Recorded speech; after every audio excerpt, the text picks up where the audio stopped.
இவ்வாறு ஒரு கூட்டணி அமைந்திருப்பது என்பது ஒரு பலமான கூட்டணியாகத்தானே யதார்த்த அரசியலில் பார்க்க முடியும்? இல்லை, நீங்கள் என்னுடைய கருத்தை நீங்கள் தனிநபருக்கு எதிரான கருத்துன்னு பார்க்க வேண்டிய அவசியம் இல்லை.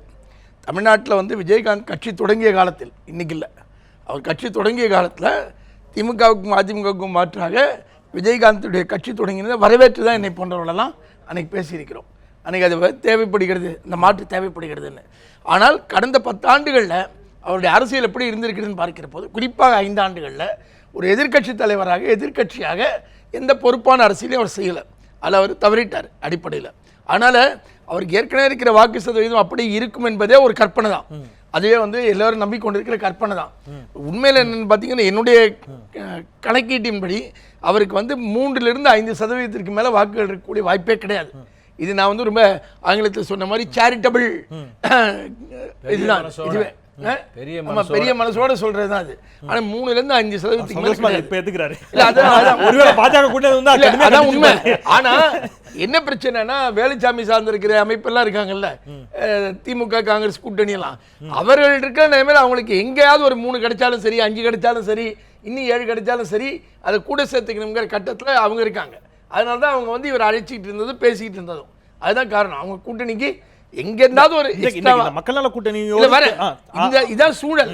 இந்த சூழல்ல மக்கள் நல கூட்டணிங்கிறது திமுக அதிமுகவுக்கும் காங்கிரஸ் பாஜகவுக்கும் மாற்றாக தங்களை முன்னிறுத்தும் போது 2 விஷயம் முன்னிறுத்துறாங்க. ரொம்ப முக்கியமா 4 கட்சிகள் அதில் ஒன்றா வராங்க.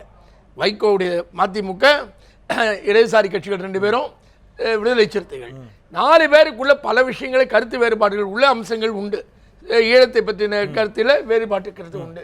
கூடங்குளம் அணுகுலையை பற்றி மாறுபட்ட கருத்துக்கள் உண்டு. பல விஷயங்கள் முரண்பாடு, இன்னும் பல விஷயங்கள் உண்டு. ஆனால் அவங்க 4 பேரும் அந்த முரண்பாடு உள்ள விஷயங்களை ஒதுக்கி வைக்கிறோம். எதிலெல்லாம் உடன்பாடு இருக்கிறதோ அந்த அடிப்படையில் ஒரு பொது வேலை திட்டத்தை அறிவிப்போம். ஒரு பகுதி தானே இதுவும். இல்லை, பொது வேலை திட்டத்தை அறிவிப்போம். ஒரு பொது செயல் திட்டத்தை அறிவிக்கிறாங்க. அறிவிச்சு மினிமம் காமன் ப்ரோக்ராம் அடிப்படையில் தான் அவங்க கூட்டணியை அறிவிக்கிறாங்க. அப்படி அறிவிச்சதுக்கு பிறகு அடுத்த கட்டம் முதலமைச்சர் வேட்பாளர் யாருங்கிற விஷயம் இருக்குல்ல, அது தமிழ்நாட்டில் பிஜேபி கொண்டு வந்த ஒரு பிரச்சனை. அவங்க மோடியை பிரதமராக ஆக்கின போது பிரதமர் வேட்பாளர் ஒரு நிர்பந்தத்தை ஏற்படுத்தி சட்டத்தில் இல்லாத ஒரு விஷயத்தை அவங்க நடைமுறைக்கு கொண்டு பிரச்சாரம் செய்வது என்ன. இவங்க அதை செஞ்சதுக்கு பிறகு இன்னைக்கு அது பிரதமர்ல இருந்து முதல்வர் வரைக்கும் அந்த நோய் தொற்றிடுச்சு. பார்த்தீங்கன்னா அந்த வேட்பாளர் நோய், அதை இப்போ தமிழ்நாடு பூராவும் யார் முதல்வர் வேட்பாளர் கேள்வி வந்த போதும் 4 பேர் ரொம்ப தெளிவாக சொன்னாங்க, அது தேர்தலுக்கு பிறகுதான் முடிவு செய்யணும்னு. தனிப்பட்ட முறையில் நான் அந்த தலைவர்களோடலாம் உரையாடி இருக்கிறேன். நான் அவர்களோடு பேசும்போது 4 தலைவர்களுமே என்னிடம் சொன்னதையே இங்கே பதிவு செய்ய விரும்புகிறேன். 4 பேருமே என்னிடம் சொன்னது, நாங்கள் சுழற்சி முறையில் ஒரு முதலமைச்சர் வேட்பாளர் 4 கட்சிகளுமே எடுக்கக்கூடிய ஒரு கோட்பாட்டை தான் சித்தாந்த ரீதியாக ஆதரிக்கிறோம். முடிச்சிடறேன். இந்த நிலைப்பாட்டில் இருந்தாங்க. இப்போ இன்னைக்கு விஜயகாந்த் இவர்களை ஆதரிக்க முன் வருவதுங்கிறது இருக்குல்ல, ஆதரிக்க வரும்படி இவர்கள் இன்னைக்கே போய் விஜயகாந்தை கேட்கல. இன்னைக்கு காலையில் 2 மாதங்களுக்கு முன்னாலே டிசம்பர்லேருந்தே கேட்டாங்க. நேரில் போய் சந்திச்சாங்க. முதல்ல சந்திச்சதுக்கு பிறகுதான் அவர் தான் முடிவெடுக்காமல்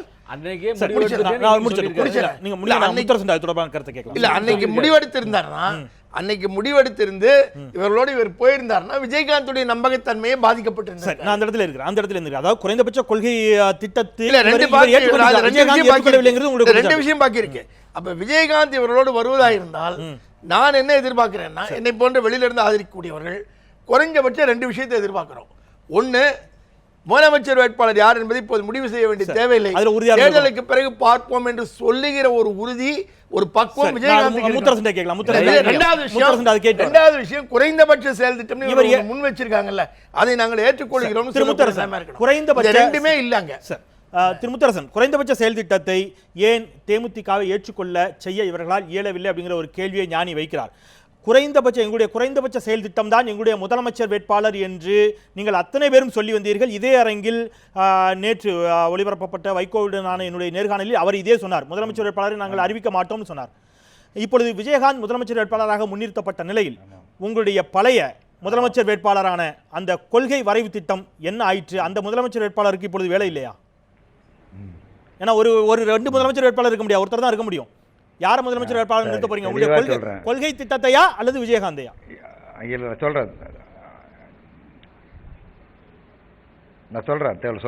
நவம்பர் 2ஆம் தேதி மக்கள் நல கூட்டணி என்று அறிவிக்கப்பட்ட பொழுது குறைந்தபட்ச செயல் திட்டம் வெளியிடப்பட்டது.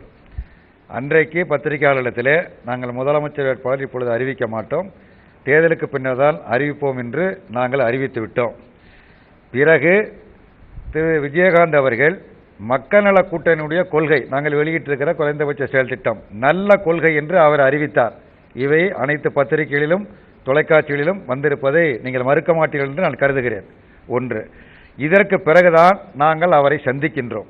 திரு விஜயகாந்த் அவர்களை நேரில் சந்தித்து பேசுகிறோம், பேசி கலந்துரையாடல் செய்கின்றோம். அப்படி நாங்கள் பேசுகிற பொழுது விஜயகாந்த் அவர்கள் தங்களுடைய கருத்தையும் சொல்லி, நீங்கள் சொன்ன, அதாவது இந்த அணிக்கு வர வேண்டும் என்று சொன்ன கருத்தை நான் பரிசீலித்து சொல்லுகிறேன் என அவர் தெளிவாக சொன்னார்.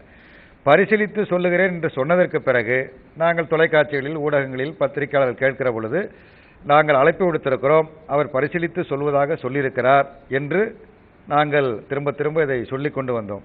இந்த சூழலில் திரு விஜயகாந்த் அவர்கள் தனித்து போட்டியிடுவேன், தனது தலைமை ஏற்றுக்கொள்வதோடு நாங்கள் உடன்பாடு செய்து கொள்வோம் என்று அவர்கள் காஞ்சிபுரம் மாநாட்டில் அறிவித்த பிறகும் நாங்கள் தொடர்பில் இருந்தோம்.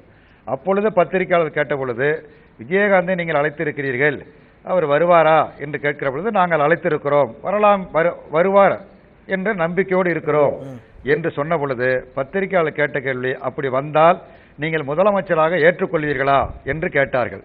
அப்பொழுது நாங்கள் நால்வரும் சொன்ன பதில், எப்படி ஏற்கனவே தோழர் ஞானி அவர்கள் குறிப்பிட்டதை போல 4 பேரும் தேர்தலுக்கு பின்னர் தான் முதல்வர் வேட்பாளர் என்று சொன்னோமோ, அதே போல விஜயகாந்த் அவர்களோடு பேசி முடித்ததற்கு பிறகு வந்தால் நீங்கள் முதலமைச்சராக ஏற்றுக்கொள்வீர்களா என்று பத்திரிகையாளர் கேட்ட பொழுது 4 பேரும் சொன்ன பதில், அவர் வந்த பிறகு, அவர் நாங்கள் அழைத்திருக்கிறோம், இன்னும் வரவில்லை, அவர் வந்தால் அது குறித்து பரிசீலனை செய்து நாங்கள் முடிவு செய்து தெரிவிப்போம் என்று நாங்கள் தெளிவாக சொல்லியிருக்கிறோம். இல்ல திரு முத்தரசன் இதே இல்ல நான் திருப்பி சொல்றேன். இல்ல திரு முத்தரசன், நேற்று இதே அரங்கில் வைகோ அவர்களிடம் நான் கேட்டபொழுது, முதலமைச்சர் வேட்பாளரை சந்திப்பதில் இந்த அணிக்கு என்ன சிக்கல் இருக்கிறது, முதலமைச்சர் வேட்பாளராக யாரையாவது ஒருவரை முன்னிறுத்தினால் அது இந்த அணிக்கு கூடுதல் பலத்தை கொடுக்கும் தானே என்று கேட்டபொழுது, அப்படி அல்ல, இது நாடாளுமன்ற ஜனநாயக முறைமை கொண்ட ஒரு தேசம், இங்கே முதலமைச்சர் வேட்பாளரை முன்னிறுத்தி தேர்தலை சந்திப்பது நடைமுறையில் இல்லை. கடந்த தேர்தலில் பிரதமர் வேட்பாளராக மோடி முன்னிறுத்தப்பட்டார். அந்த நாடாளுமன்ற முறைமை நாங்கள் மீற விரும்பவில்லை, முதலமைச்சர் வேட்பாளர் எங்களுடைய கொள்கைதான் என்று மிக உறுதியாக ஆணித்தரமாக தெரிவித்தார். ஒரே நாளில் ஏன் இந்த மாற்றம் அப்படிங்கிறது முதல் கேள்வி. இரண்டாவது, முதலமைச்சர் வேட்பாளரை முன்னிறுத்த வேண்டும் என்று இந்த கேள்வி முடிச்சிடறேன். முதலமைச்சர் வேட்பாளரை முன்னிறுத்த வேண்டும் என்று முடிவு செய்த பிறகு திரு நல்லக்கண்ணு அவர்களுக்கு இல்லாத தகுதி, திறமை, கொள்கை பிடிப்பு, திரு வைகோ அவர்களுக்கு இல்லாத தகுதி, திறமை, கொள்கை பிடிப்பு, மரியாதைக்குரிய திரு திருமாவளவன் அவர்களுக்கு இல்லாத திறமை, கொள்கை பிடிப்பு என்ன விஜயகாந்திற்கு கூடுதலாக இருப்பதாக நீங்கள் கண்டுபிடித்தீர்கள்?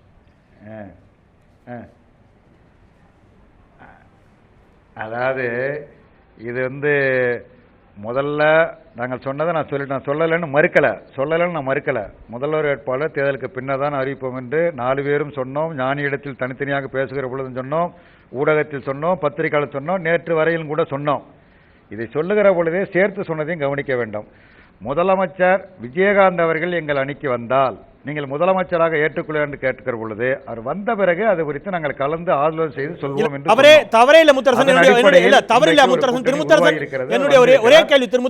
ஒரே கேள்விதான் என்னுடைய கேள்வி. இதில் நல்லக்கண்ணு அவர்களை விட, வைகோவை விட, திருமாவளவனை விட எந்த இடத்துல விஜயகாந்த் பெஸ்ட், ஓட்ட தவிர, வாக்கு சதவீதத்தை தவிர எந்த இடத்துல விஜயகாந்த் பெஸ்ட் நீங்க முடிவு பண்றீங்க?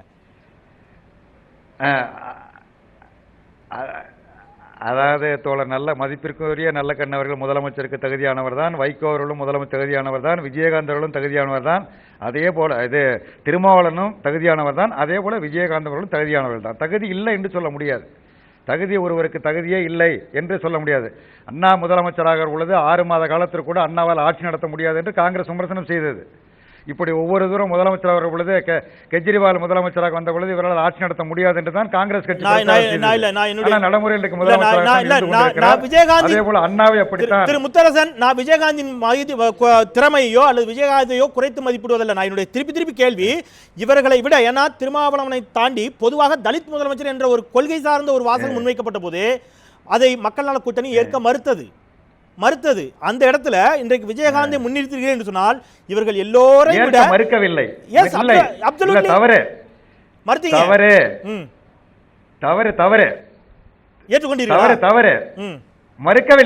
மறுக்கவில்லை. திருமாவளவன் அவர்கள் விளக்கம் அளித்தார்கள். மக்கள் நல கூட்டணியின் சார்பில் மறுக்கவில்லை. இது தவறான, நீங்க தவறாக பதிவு செய்கிறீர்கள். இல்ல, நான் மக்கள் நல கூட்டணி சார்பாக தலித்தை ஏற்க மாட்டோம் என்று மறுக்கவில்லை, எந்த இடத்திலும் மறுக்கவில்லை. இது தவறாக பதிவு செய்கிறீர்கள், தவறாக பதிவு செய்யக்கூடாது.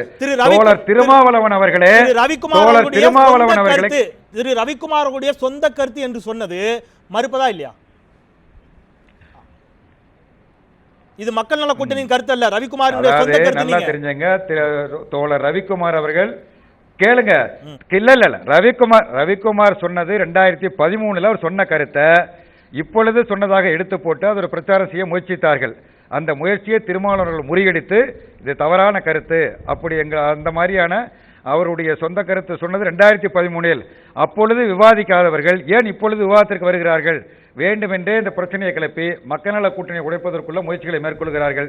இதை நிராகரிக்கிறேன் திருமாவளவன் நிராகரித்து விட்டார். நீங்க அந்த குற்றச்சாட்டு சொல்லணும்னா இடமே கிடையாது. நீங்க அந்த குற்றச்சாட்டு சொல்லணும்னா மக்கள் நல கூட்டணி இதை மறுக்கவில்லை. நீங்க அவ்வாறு ஒரு குற்றச்சாட்டு சொல்லணும், அது ரவிக்குமார் மேல தான் சொல்லணும். ஏன்னா ரவிக்குமார் சமீபத்தில் அதை தன்னுடைய முகநூல் பக்கத்தில் பதிந்திருந்தார். ஒரு தலித் முதலமைச்சராக வேண்டும் என்று நீங்கள் விரும்புகிறீர்கள் என்று சொன்னால் இதை குற்றம் செய்யவில்லை. இல்ல அதை அதிகமாக பகிருங்கன்னு சொன்னார்.